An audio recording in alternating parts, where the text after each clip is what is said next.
2 cups జొన్నలు.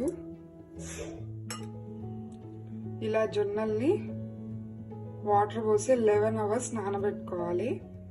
Compulsory 10 to 11 hours జొన్నలు నానాలి. ఎందుకంటే జొన్నలు గట్టిగా ఉంటాయి కాబట్టి ఇవి నానడానికి టైం పడుతుంది. ఏ కప్తో అయితే జొన్నలు తీసుకున్నామో అదే కప్పుతో 1 కప్ మినపప్పు తీసుకోవాలి. మినపప్పు 4 to 5 అవర్స్ నానబెడితే సరిపోతుంది. ఇప్పుడు మినపప్పు జొన్నలు గ్రైండ్ చేసే అరగంట ముందు 1 కప్పు అటుకులు నానబెట్టుకుందాం. అన్ని సేమ్ కప్పుతో మెజర్మెంట్ తీసుకోవాలి. 2 కప్పులు జొన్నలు, 1 కప్పు మినపప్పు, 1 కప్పు అటుకులు.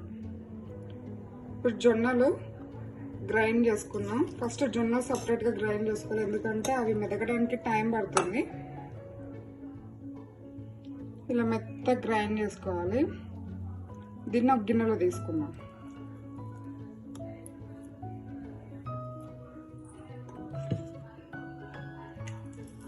ఇప్పుడు సెకండ్ టైము మినప్పప్పు, అరగంట ముందు నానబెట్టిన అటుకులు 2 ఒకటేసారి గ్రైండ్ చేసుకుందాం. కొంచెం వాటర్ యాడ్ చేసుకొని గ్రైండ్ చేసుకుందాం మెత్తగా. గ్రైండ్ చేసిన మొత్తం దీంట్లో వేసుకొని అన్నీ కలిసేలాగా మిక్స్ చేసుకుందాం.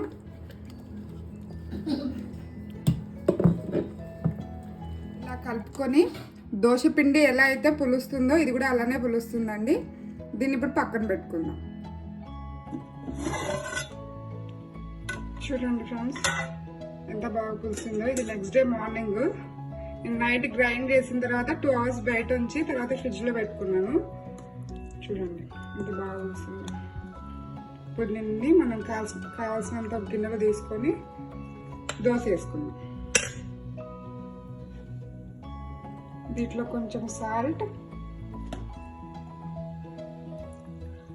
మంచి మిక్స్ చేసుకున్నాం. చూడండి కన్సిస్టెన్సీ ఇలా ఉండాలి. సేమ్ మన దోశ బ్యాటర్ ఎలా ఉంటుందో అలానే.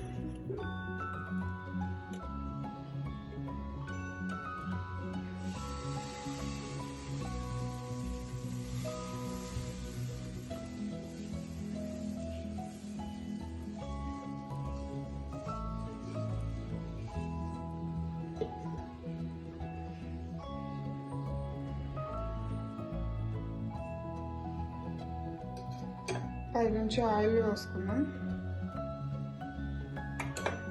ఇది వెయిట్ లాస్కి, గట్ హెల్త్కి చాలా అంటే చాలా మంచిదండి. జొన్న రొట్టె చేసుకోలేని వాళ్ళు ఇలా దోశలు ట్రై చేసి చూడండి. చాలా అంటే చాలా బాగుంటుంది. ఈ రెసిపీ మీకు నచ్చిందా ఫ్రెండ్స్? నచ్చితే like, share, subscribe. Thank you for watching.